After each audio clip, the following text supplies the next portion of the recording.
everybody. Welcome back to another episode of the Traveling Therapist Podcast. We have a super interesting guest today. She has got quite the story. I can't wait to just dive in and talk about how she's making all this work. Lucy Orton, thank you so much for being here today. Can you please tell us how you went from being just your traditional therapist to a traveling therapist? Absolutely. And thank you so much for having me, Kim. I'm really excited to be here. So, yeah, I'm Lucy Orton and I am a therapist and also a corporate coach. And I don't really think I've ever been a traditional therapist. I think I've always been a little bit unusual. I kind of began in positive psychology coaching and then I back engineered myself into counseling, partly when I discovered IFS, internal family systems. I really shifted from that world of coaching to the world of therapy. And then as a sort of byline of that, I work with organizations doing kind of corporate coaching packages fed in, with all of the kind of content that I do in my private practice. So those are my two parts of my business, private practice and corporate work. And then in terms of kind of the non-traditional way that I work locationally, I'm really lucky to be based in Southeast Asia. So that was kind of what spurred me into thinking more broadly, I think. I find it really inspiring being out of my home country. So that's kind of my story. That's amazing. So everyone can hear your accent. So where are you from originally? And then we were talking before we hit record. It's kind of a twisted sort of like licensure and coaching in different countries and all of that stuff. Can we talk about some of that, just how it all works and where you're from originally and where your licensure is based versus your coaching business and all of that? Because I think people listen to this podcast, especially maybe from the UK or wherever, they're like, how do I make this work? It still be international. So I love having perspectives of people that aren't from the United States, Yeah, absolutely. And that's, partly why I reached out to you, Kim, because I thought, it'd be nice to have I feel like I have a slightly different perspective. But I also feel really aligned with you guys in the US, because I really love to learn from you. I think you're further ahead in terms of a lot of the money mindset for therapists, well, in some spheres. But yeah, so I'm British and, lived in Southeast Asia for the past 4 years. Previously have also lived in California, so have a huge love of California and San Francisco particularly. And I did my coach training when I was in the UK. And then when I was in Southeast Asia, I did a lot of my therapy training via Australia. So I'm currently registered as an Australian counsellor, and I've had a lot of training with IFS, the IFS Institute, Brain Spotting International, and now Relational Life Therapy. So I'm very kind of international/US leaning in my trainings, my modalities, my kind of passion for like all of that amazing CPD that comes out of the US. And then I have this brilliant ability to work globally because we're not as restricted. We're not restricted. So when I first moved to Asia, I was working predominantly with UK clients because that was kind of where I came from. And now I work a lot with US clients, especially for my couples work, because it's your evening is my morning, which is when my kids are in school. And, I have room, and also I can meet couples where they're at in the evenings, whether they're on the West Coast, the East Coast, or in the middle. So that's been a really lovely shift, actually. When I first came to Asia, I was like, how am I going to fit everyone in and not be working when my kids are home, be on my own during the day, not working? And I think that's where that creativity of spirit came in and thinking about, the kind of work I want to do. So I think that answers your question. Yeah, no, it's just so casual. I just like to hear what you're saying. Really, there's no, I love that. It's like we've got kids and we're in this time zone. How can I adjust to the world globally? Make it work so I can have the schedule that I want to have and be able to still live my life. I think that's amazing. So being creative and figuring out, oh, okay, I love couples work. Most couples work during the day in the United States and they need evening appointments. So why don't I branch out and do it over there? I think that's brilliant, really. Yeah. Yeah. And I think it's also like you give yourself permission. I think when you leave the sort of the rat race or you leave your place of origin and, we're very, very privileged and fortunate to have this opportunity. I know it's not the same for everyone globally, but for us, it was this fantastic opportunity. It widens your perspective and it also gives you this permission to be a bit more brave. And I know that when I first came out here, I feel like I have changed a lot. I've really challenged my thinking because I was thinking, how can I ask my clients to do a 6 a.m. session? They're not going to want to do that. And now I look at it like, well, my people will want to meet me when, where I'm at. So I think I actually saw a post on a Facebook group this week where someone was saying, oh, I'm really worried. How am I going to get people in my state to see me at 7 a.m.? And I was like, your people are there and there are people that will love that approach, just as there are people in the US who really value being able to do an evening session. No one cares where you are or who they're talking to. Well, they do care who they're talking to, but you know what I mean. They don't mind what accent you've got or anything like that. So yeah, I just think it's that permission piece as well of like, I can make this work for me and my family. Yeah, and, that idea of build it, they will come kind of thing. Yeah. If you set your schedule, the people that fit that schedule will actually come to you during Yeah, those times, exactly. you know? And in a way, I think it just gives you a bit of a more intentional outlook on like, that's why I think I've made a lot of the business decisions that I've made, because I do come from a place of what fits with how I want to live. Like, I adore the work that I do and I Yeah. adore my life even more. So Yes, of like, course. that's the structure. And I feel very lucky to be kind of working within that structure of adoring my work and adoring my life. But I know the hierarchy. And I think, if we all kind of trust that bit, that's really, really helpful. That's amazing. So you had mentioned, I don't know if we already said it in here, but I know when we were talking, like corporate work, organizational work, that sort of thing. Could you talk about that some? Because people ask me that a lot, like my coaching clients, like, how do I get into like that type of work, get into corporations, organizations where, especially Silicon Valley, that type of thing, where probably you can make more money, I would assume. You can charge more, do less work for more money, that kind of thing. So I'd love if we could just touch on that. Like, how did you even get into it? It sounds like you were in San Francisco. Maybe that gave you an introduction, but I'd love to hear like what that story was about. Yeah, I mean, the corporate work's amazing. And how it kind of started for me was there's an incredible British coach called Jessica Lorimer, who I would highly recommend. She has a podcast called Selling to Corporates. You should get her on. I mean, she doesn't travel, but she would be very interesting to your audience. She's amazing. And I went to a few talks with her related to like, she just got put in front of me, another audience I was in, another, spark of inspiration. And she teaches all sorts of people, consultants, people that might work in construction, people that work in gender pay equality, some therapists, but not, I would say not enough therapists, know about her work, but lots of well-being people. And she has a really great structured program, which I was in, called the C-Suite. It taught me how to outreach. So it's a lot of cold outreach, but also doing things like running executive roundtables and then creating proposals, which I love. Turns out I love writing a proposal. And then I also had a really great sort of leg up, which was unique to me, which is I worked in advertising and marketing for 5 years before I changed direction in my 20s. And so I have some really great contacts in San Francisco. I have contacts in Australia. I have contacts within different organizations within that niche. And similarly to therapy, what Jessica really suggests is that you niche into an industry. You don't just kind of go out being very, very broad, although like with our websites, you can still catch people.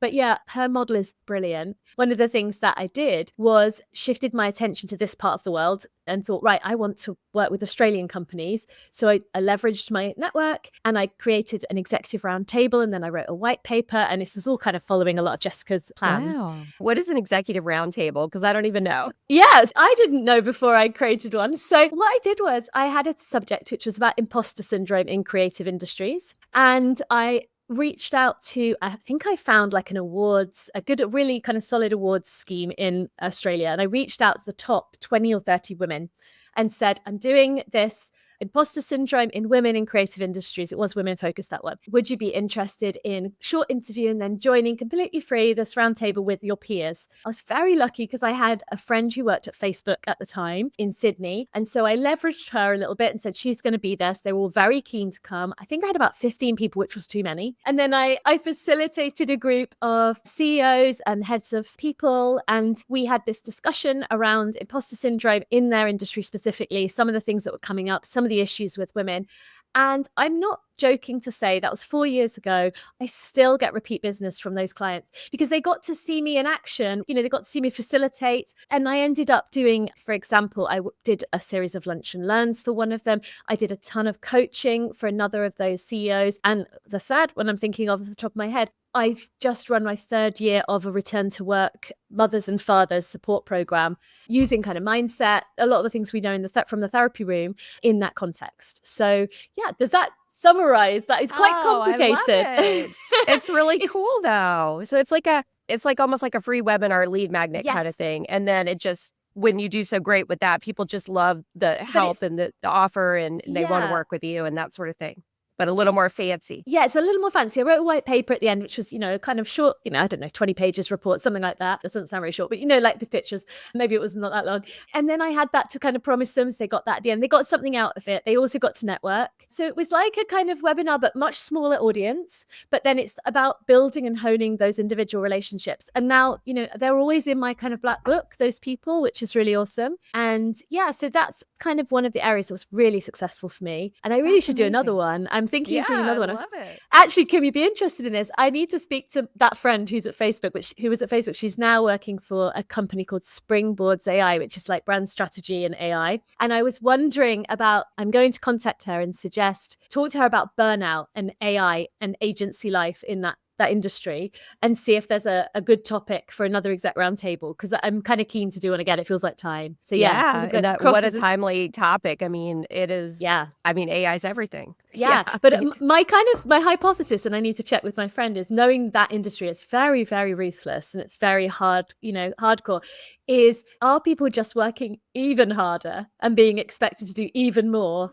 with AI? This is my question, my kind of thinking. Such a good question. Yeah. Oh my gosh. Yeah. I should have you on my other new podcast where we're talking about a lot of AI stuff. Oh, definitely. Yeah. Hit me up. Yeah, I will, because that's a super interesting question. And yes, I mean, it's like you've got to be even better now. I know. I feel like this world is so messy that like when we should be going to like a 2-day week, suddenly we'll have to do more. And like, our business objectives will suddenly, I don't know because I'm not in corporate anymore, but I imagine that people are looking at workflow and thinking, well, you used to have to do 10 reports a year, but now you can do 700. So why can't you do 700? Why can't you see 500 clients? Yeah, exactly. Oh my gosh, that is such a good point. Yeah. Thank you for sharing that.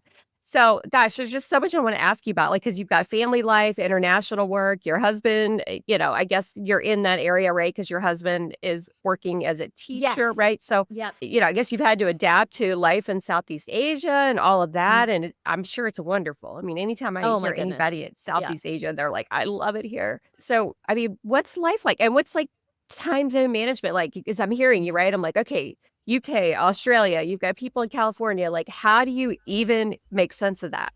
Well, do you know what? Time zone maths is my least favorite thing. I hate it. And I have to, I'm so manual with it. Like one year I was doing some IFS training on the East Coast. My husband and I were both doing it because he's also very interested in mental health with his job as a deputy head. And he was doing a morning training and I was doing an evening one. And we could not work out for the life of us who was going to have to get up earlier and go to bed later. We waited until the day. And then we were like, okay, I lost, you won. I'm getting up earlier. You're getting to go to bed earlier. It was crazy because we couldn't figure out that future thing. Like maybe there wasn't as much AI then. There's a couple of 4 years ago. But in terms of living here, I mean, I sometimes joke and say it feels like life on easy mode because there's so many beautiful things about being here and feel so incredibly lucky. I mean, there are always challenges. We moved in COVID with 3 quite young kids. They were at the time 11 whilst we were in a quarantine hotel for 15 nights, which was actually amazing, but seemed like it was going to be awful. We weirdly look back on it now with rose tinted spectacles because it's just being holed up together. Yeah, so they were 11, 8 and 4 when we came out here. So it's been a big adjustment for them, but they've thrived through it and that's been amazing. And then just the travel opportunities, like we are so well placed for incredible adventures. We've been to Cambodia, Laos, we've been to Singapore, Japan twice, which is like a dream come true for me. It's my favorite place ever. Vietnam. I hear that over and over about Japan. Yeah. Oh, it's amazing. It's like my sort of soul place. Just feel something different when I go there. I really, really love it. So yeah. So it's been incredible. And I think it's a very easy lifestyle. It kind of reminds me of a bit of a like New York lifestyle in that you can get what you need when you need it. There's always a solution, except the solution is a lot cheaper. So life. I always say like if you make a mistake here, there's going to be a solution and it's going to cost you about $20 equivalent, right? Whereas if you make a mistake in London, and your car gets towed, you're looking at £600 and a really stressful day. I say that from experience. We parked in the wrong place at this incredible huge market and thought, oh my God, our car's surely been impounded. We've completely parked in a wrong space. And no, they just carefully moved it, I don't know how, to a different spot. And then they took a photo of us with it. And we thought, surely there's a ticket coming. No, I think they just thought it was an amusing event with the foreigners. Yeah. So yeah. Oh my gosh. That is Yeah. funny. Oh my Yeah. goodness. Yeah, I bet it's just totally amazing living over there. So what do you do with the kids? Like, are they in Mm. some international school or homeschooling, or Yes. how Yeah. are you all managing that? So my husband's job, I don't know if it's, yeah, I said he's the deputy head, and the kids go to his school because it's a through school, which is pretty amazing. I mean, it again has its challenges having your dad be on the management at your school. But I mean, my husband is wonderful, and he's an incredible father. He's very close to his kids. So it does work really, really well. And it gives you that sense of community from the get go, which was really appreciated, I think, for all of us. They do a British curriculum. But yeah, they're at an international school, and it's an interesting world. It's like quite an interconnected world, and suddenly, we know people all over the place who move on or come out or connect. So it really helps you feel like you're part of that international traveling kind of community. But yeah, I mean, people here do, and lots of people in Southeast Asia do homeschool. And I think it's because the price of international school is extremely high. So we're very fortunate that that's part, most of it's covered by my husband's package. But yeah, we're in a very, very, very fortunate position. And I think even like 4 years on, my husband and I make sure that we kind of feel that gratitude, because I think it's very easy to, what's it called? Hedonic adaptation. It's very easy to just think, oh, well, this is nice and it should always be even nicer. And actually we're like, no, let's ground ourselves. We cannot forget how lucky we are, and we have to kind of really bring that into our day-to-day, and it's easy to do so.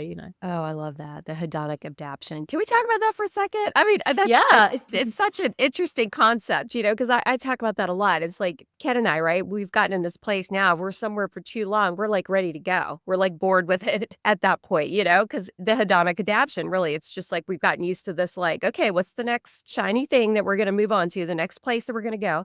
I just think that's an interesting concept. So you're kind of like using some therapist-y techniques to be like, let's be grateful, let's get grounded, let's remember why we love this place, like that kind of thing. Yeah, I mean, my poor husband, he is like my guinea pig for all my therapy work, including, my main focus now, which is couples work. He's got no hope.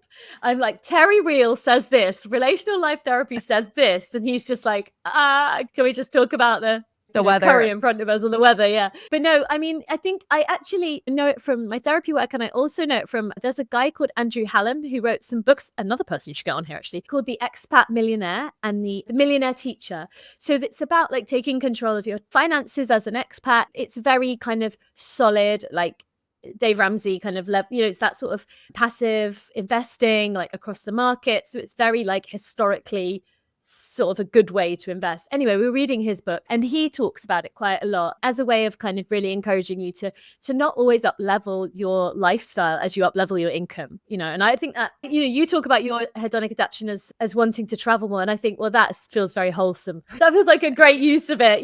Well, It's the more materialistic things that, like, that's, you get yourself stuck in that sort of race to the top or bottom or whatever. Oh, yes. Yeah, that makes sense. We definitely have mastered the art of we need nothing. Yeah. We have like 2 suitcases basically, and yeah. That's amazing. If we need anything, we could pretty much buy it. We're lucky enough to be able to just buy it if we need it. We don't have to worry about having everything with us and, that kind of thing. So, yeah.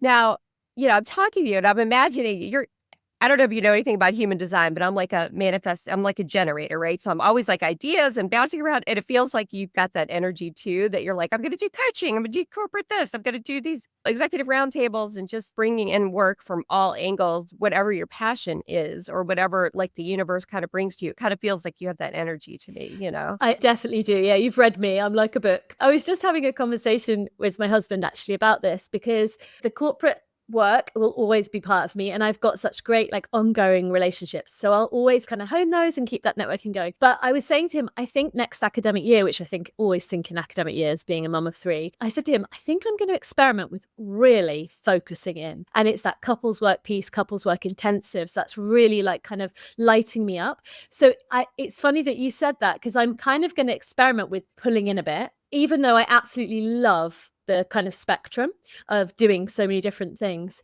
But I'm conscious, like, I guess we all are, of like the shiny thing syndrome and feeling like, oh, I want to try that. And, I can do that. I can do that. Yeah. So, I mean, for me, simplified is still like, the corporate stuff, and then like couples intensives with, some of my ongoing individual clients. So there'll still be individual clients, but yeah, just see if I can kind of have that little bit more contained structure.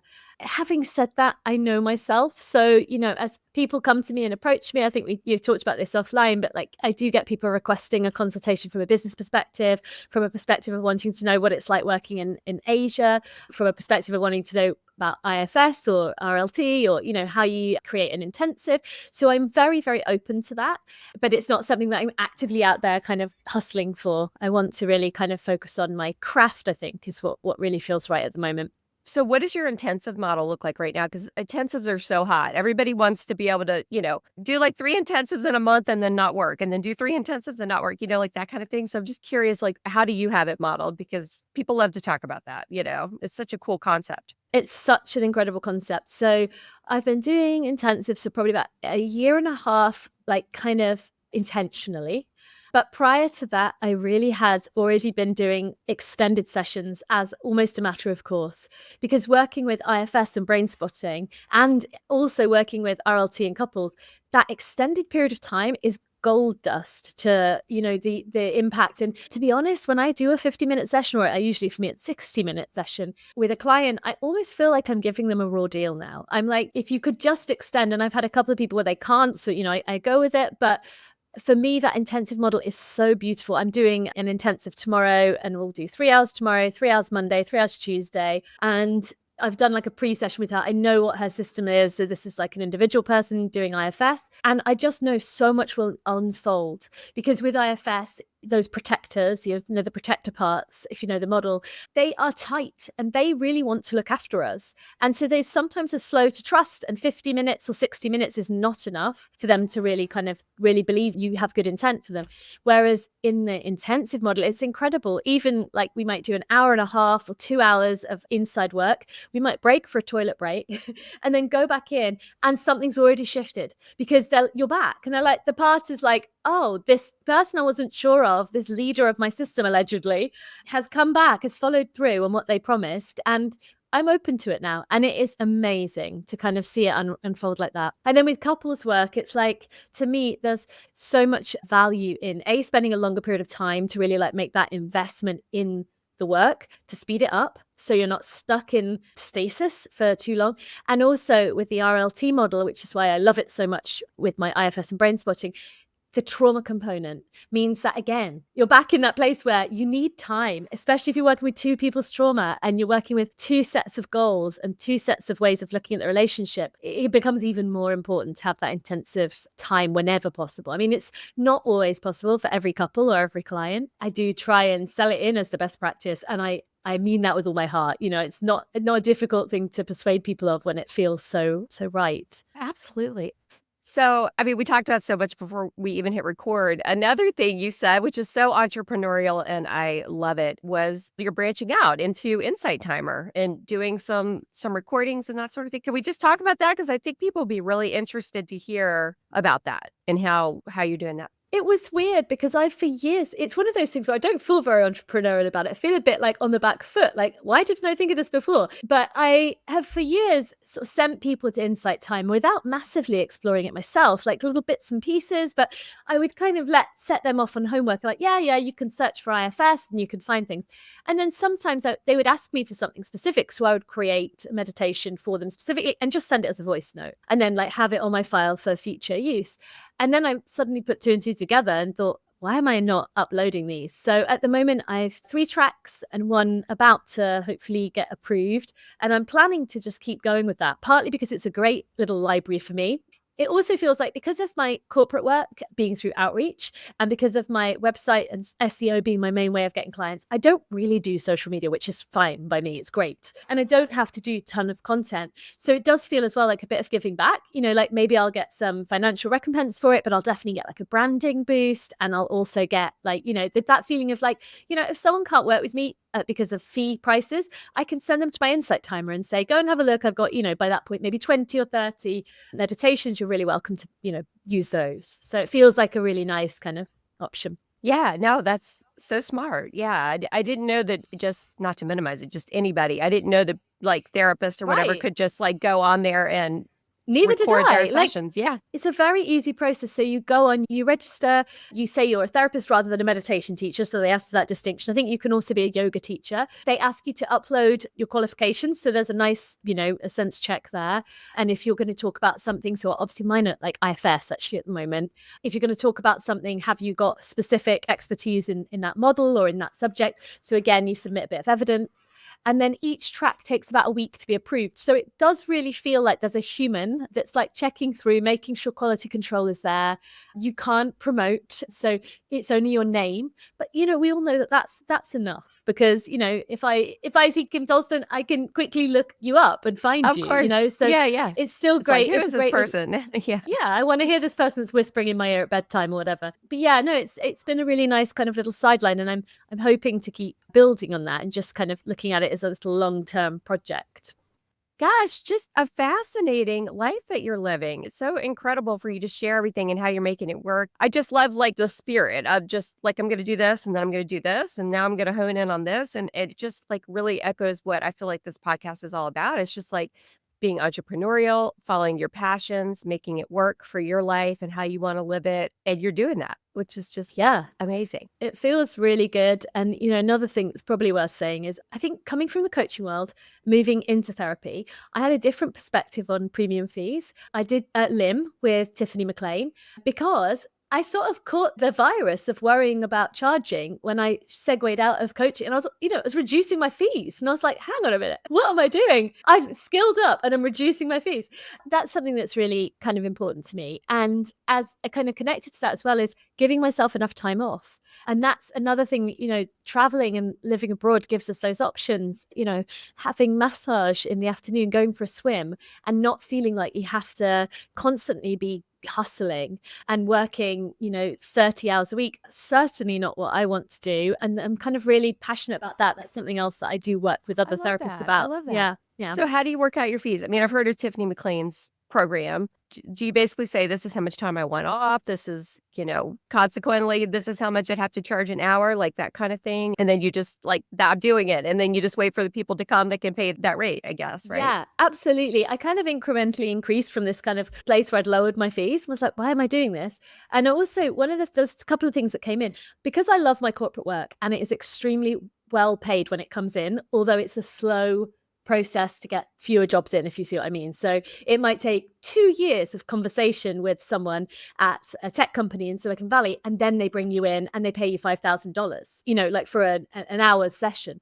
So it kind of, the numbers are big, but the run up is often, although Jessica Lorimer would say it depends what you do, but the run up is a longer thing. But when I was looking at that and then looking at the fact that I really wanted to serve people in a one-to-one private practice way, I thought I have to have these fees be more commensurate. Like, they're not going to be the same. It's not the same model, but I don't want to feel resentful of charging, equivalent of like $120 an hour. Like, it just wasn't going to work for me. So that really guided me.